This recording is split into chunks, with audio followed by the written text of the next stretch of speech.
Hi everyone, आज हम पढ़ने वाले हैं बॉन्ड एंगल। तो कैसे कैलकुलेट करते हैं, तो इसका फर्स्ट स्टेप है स्टेप 1। हमें सबसे पहले हाइब्रिडाइजेशन को चेक करना पड़ेगा स्पीसीज की। To calculate to check the hybridisation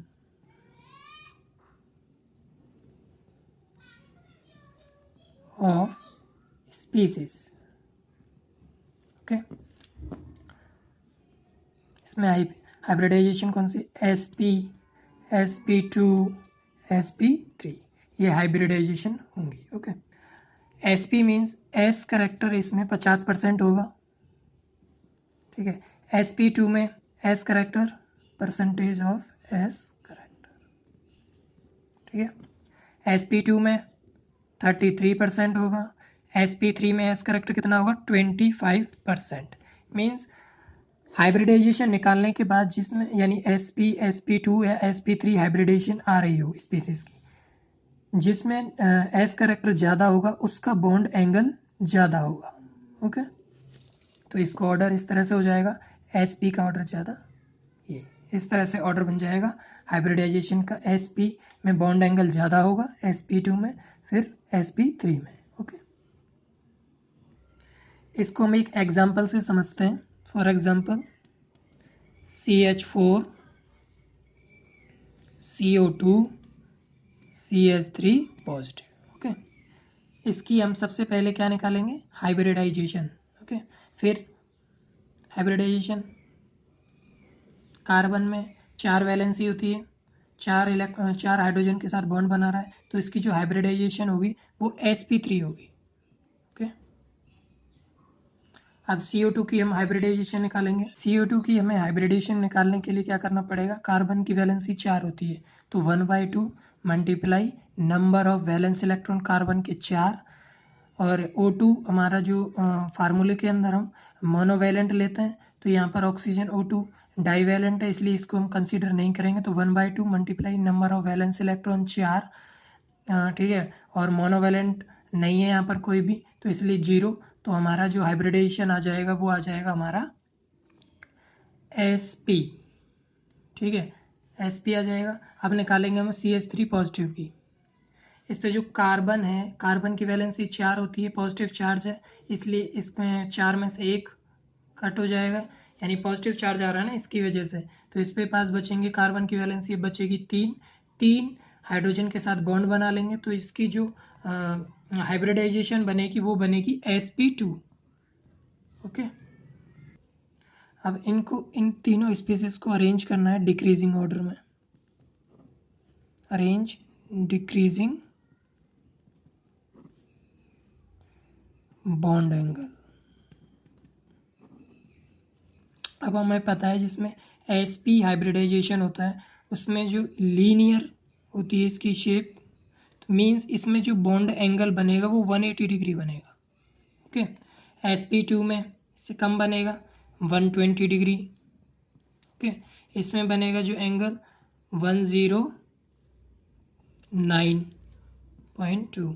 ठीक है, तो अरेंज करना है इनको बॉन्ड एंगल डिक्रीजिंग ऑर्डर में। तो सबसे ज़्यादा किसका है? sp का, यानी sp CO2 का। ठीक है,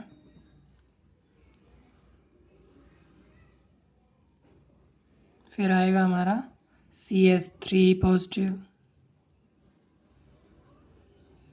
फिर आएगा हमारा CH4। इस तरह से अरेंज हम कर सकते हैं। ओके, जो CH3 पॉजिटिव है उसकी हाइब्रिडाइजेशन sp2 है। ओके, और इसकी CH4, इसकी हाइब्रिडेशन हमारी आ रही है sp3। मीन्स CO2 के अंदर s करेक्टर 50% है, और CH3 पॉजिटिव में जो s करेक्टर है वो 33% है, और CH4 में जो s करेक्टर है वो 25% है। मीन्स जितना s करेक्टर होगा उतना उसका बॉन्ड एंगल होगा। ठीक है, जैसे हम बॉन्ड एंगल कैलकुलेट कर सकते हैं या फिर अरेंज कर सकते हैं बॉन्ड एंगल को स्पीसीज में। स्पीसीज के बात करते हैं स्टेप 2 की। अगर हमारा हाइब्रिडाइजेशन चेक करने पर इस स्पीसीज में सेम आ जाए तो हमें लॉन पेयर को चेक करना पड़ेगा। स्टेप 2 में इफ हाइब्रिडाइजेशन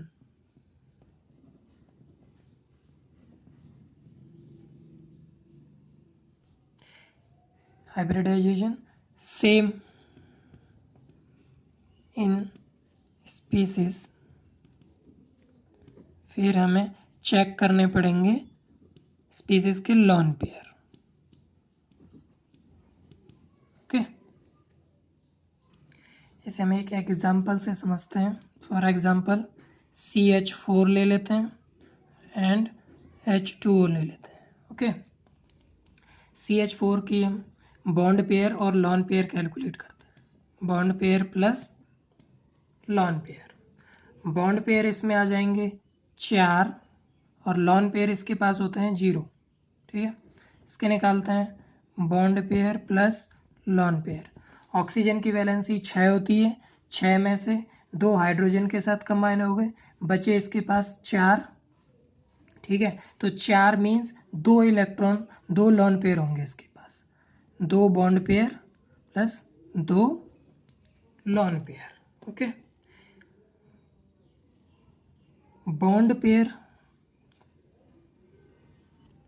अब जो बॉन्ड एंगल होता है इन्वर्सली प्रोपोर्शनल होता है लॉन पेयर के।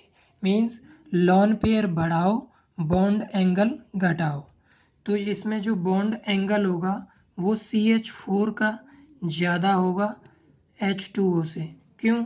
क्योंकि CH4 के पास कोई भी लॉन पेयर नहीं है और H2O के पास 2 लॉन पेयर है, इसलिए बॉन्ड एंगल्स CH4 का ज़्यादा होगा H2O से। ओके, अब बात करते हैं हम स्टेप 3 की।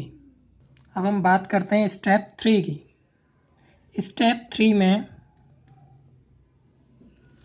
लॉन पेयर और हाइब्रिडाइजेशन स्पीसीज की सेम हो जाएगी, तो हमें क्या करना होगा? If lone pair and hybridisation same. Okay, तो हमें चेक करना पड़ेगा सेंट्रल एटम साइज इंक्रीज, तो electronegativity of central atom decrease and bond angle decrease. Means अगर electronegativity of central atom decrease कर रही है तो बॉन्ड एंगल भी डिक्रीज करेगा। दोनों में डायरेक्ट रिलेशन है। और अगर सेंट्रल एटम का साइज इंक्रीज कर रहा है तो इलेक्ट्रोनेगेटिविटी ऑफ सेंट्रल एटम की डिक्रीज करेगी और बॉन्ड एंगल भी डिक्रीज कर जाएगा। ये चेक करके हम बॉन्ड एंगल कैलकुलेट कर सकते हैं स्पीसीज का। ओके, इस स्टेप को, स्टेप नंबर 3 को हम एक एग्जाम्पल से समझते हैं। फॉर एग्जाम्पल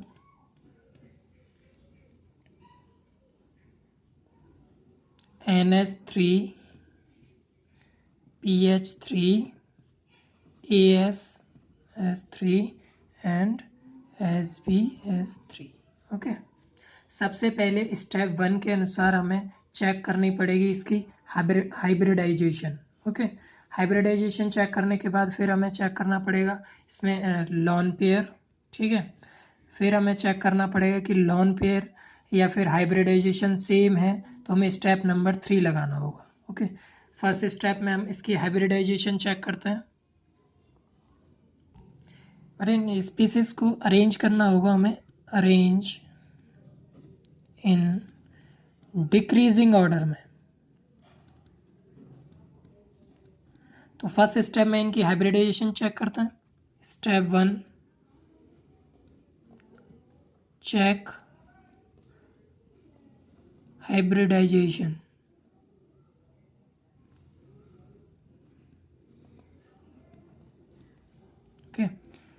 NH3 की पहले।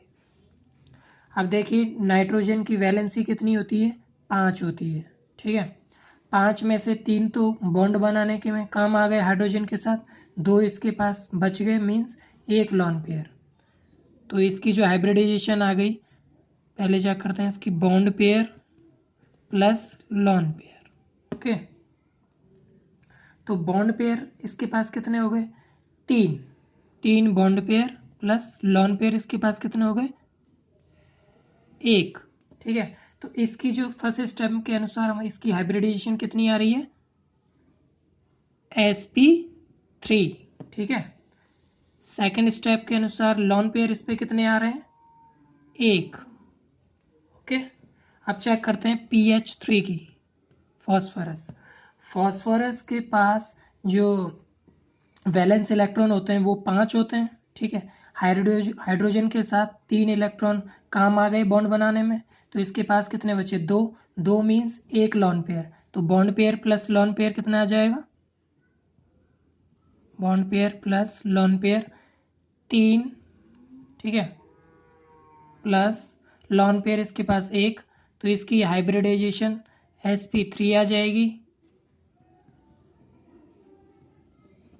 और ये लॉन पेयर 1, ओके।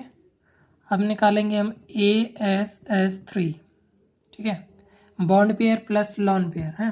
तो आर्सेनिक में भी इसकी जो वैलेंस इलेक्ट्रॉन होते हैं वो 5 होते हैं, और लॉन पेयर इसके पास आ जाएगा, 2 इलेक्ट्रॉन बच गए, क्योंकि 3 तो हाइड्रोजन के साथ बॉन्ड बना लिए, तो इसके पास बचे कितने, 2 इलेक्ट्रॉन मीन्स 1 लॉन पेयर, ठीक है। तो इसके पास bond pair plus lone pair 3 plus 1 means इसकी भी हाइब्रिडाइजेशन sp3 आ गई, और जो लॉन पेयर आया वो इसके पास 1 आया। अब निकालते हैं एंटीमनी SbS3 का, ठीक है। एंटीमनी के पास वैलेंस इलेक्ट्रॉन 5 होते हैं, 5 में से 3 तो हाइड्रोजन के साथ बॉन्ड बना लिए, और बचे इसके पास 2 electron means 1 lone pair, bond pair plus lone pair, ठीक है, 3 प्लस 1, तो इसकी हाइब्रिडाइजेशन आ गई sp3, और लॉन पेयर आ गए इसके पास 1, ठीक है। तो इसका मतलब हमें फर्स्ट स्टेप और सेकंड स्टेप में हमें पता चल गया कि हाइब्रिडाइजेशन चारों स्पीसीज की सेम आ रही है, और लॉन पेयर भी इसमें सभी में 1 आ रहा है, यानी सेम आ रहा है। तो हमारे फर्स्ट स्टेप और सेकंड स्टेप से तो हम बॉन्ड एंगल नहीं बता सकते इनका कितना होगा। अब बारी आती है स्टेप नंबर 3 की। इसमें क्यों स्टेप नंबर 3 हमें कब लगाना, जब लॉन पेयर और हाइब्रिडाइजेशन सेम आ रही हो, तो हमें चेक करना पड़ेगा कि सेंट्रल एटम का जो साइज है वो इंक्रीज करेगा, तो जो इलेक्ट्रोनेगेटिविटी ऑफ सेंट्रल एटम की वो डिक्रीज करेगी, तो उससे क्या होगा, हमारा जो बॉन्ड एंगल होगा वो डिक्रीज कर जाएगा, ठीक है। वो चेक करते हैं हम। इसमें जो स्पीसीज दे रखी है, नाइट्रोजन, फॉस्फोरस, आर्सेनिक और एंटीमनी, ये सारी स्पीसीज ग्रुप नंबर 15 की हैं। तो मीन्स ग्रुप में यानी पीरियड्स में ऊपर टॉप टू बॉटम जाते हैं, तो साइज क्या होता है, इंक्रीज होता है, ठीक है। तो साइज इंक्रीज हो रहा है मीन्स, तो इलेक्ट्रोनेगेटिविटी ऑफ सेंट्रल एटम क्या होगी, डिक्रीज कर जाएगी, तो इससे बॉन्ड एंगल क्या होगा, डिक्रीज कर जाएगा, ठीक है। तो इस तरह से इनमें हम अरेंज कर सकते हैं bond angle, decreasing bond angle, ठीक है। बॉन्ड एंगल NH3 का सबसे ज़्यादा होगा, ठीक है, बॉन्ड एंगल, फिर डिक्रीज करने लगेगा बॉन्ड एंगल इस तरह से, PS3, ASS3 and antimony S3, इस तरह से, ठीक है। इस तरह से हम कैलकुलेट कर सकते हैं बॉन्ड एंगल आसानी से, ओके। एक और नेक्स्ट एग्जांपल लेते हैं, bond angle, arrange the order of decreasing bond angle, okay. Species है हमारे पास H2S, BF3, NS3 and SiH4, ठीक है। सबसे पहले हमारा वही फर्स्ट स्टेप हाइब्रिडाइजेशन चेक करेंगे। फर्स्ट स्टेप में। सेकंड स्टेप में हम लॉन पेयर चेक करेंगे, फिर हम चेक करेंगे थर्ड स्टेप में लॉन पेयर और हाइब्रिडाइजेशन अगर सेम है तो हमें इस सेंट्रल एटम का साइज चेक करना पड़ेगा, ठीक है, और फिर हमें बॉन्ड एंगल में अरेंज कर देंगे इस तरह से, ठीक है। अब फर्स्ट स्टेप में हम चेक करते हैं हाइब्रिडाइजेशन,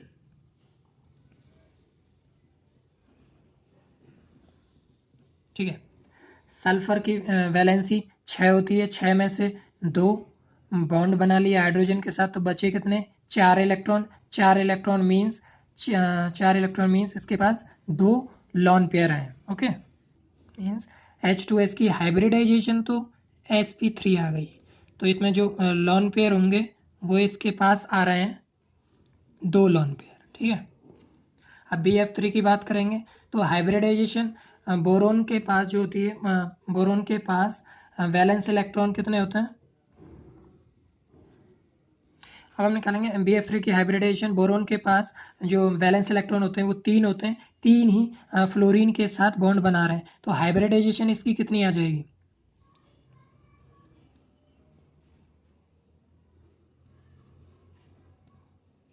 हाइब्रिडाइजेशन इसकी हो जाएगी sp2। और इसके अंदर कोई भी लॉन पेयर नहीं है, क्यों, क्योंकि बोरोन की जो वैलेंस इलेक्ट्रॉन होते हैं वो 3 होते हैं, 3 ही बना रहे हैं बॉन्ड, तो इसमें जो लॉन पेयर आएंगे वो आएंगे 0, ठीक है।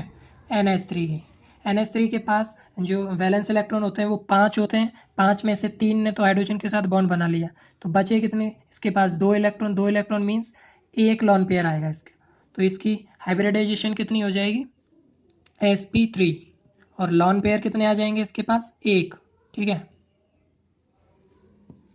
अब SiH4 में क्या हो जाएगा, सिलिकॉन की वैलेंसी जो होती है वो 4 होती है, ठीक है, 4 ही हाइड्रोजन के साथ बॉन्ड बना लिए, तो इसके पास जो लॉन पेयर होंगे वो 0 होंगे, ठीक है, तो इसकी हाइब्रिडाइजेशन कितनी आ जाएगी sp3, और लॉन पेयर आ जाएंगे SiH4 में 0, ठीक है। तो इस तरह से हम इसको अरेंज करेंगे बॉन्ड एंगल को, कि हाइब्रिडाइजेशन अरेंज करते हैं इनके बॉन्ड एंगल में, ठीक है। Bf3, Bf3 में सबसे ज़्यादा एंगल इसलिए होगा क्योंकि इसकी जो sp2 हाइब्रिडाइजेशन आ रही है, मींस इसमें परसेंटेज ऑफ s करेक्टर बहुत ज़्यादा है, ठीक है, और इसके पास कोई भी लॉन पेयर भी नहीं है, ठीक है। नेक्स्ट फिर आएगा हमारा SiH4।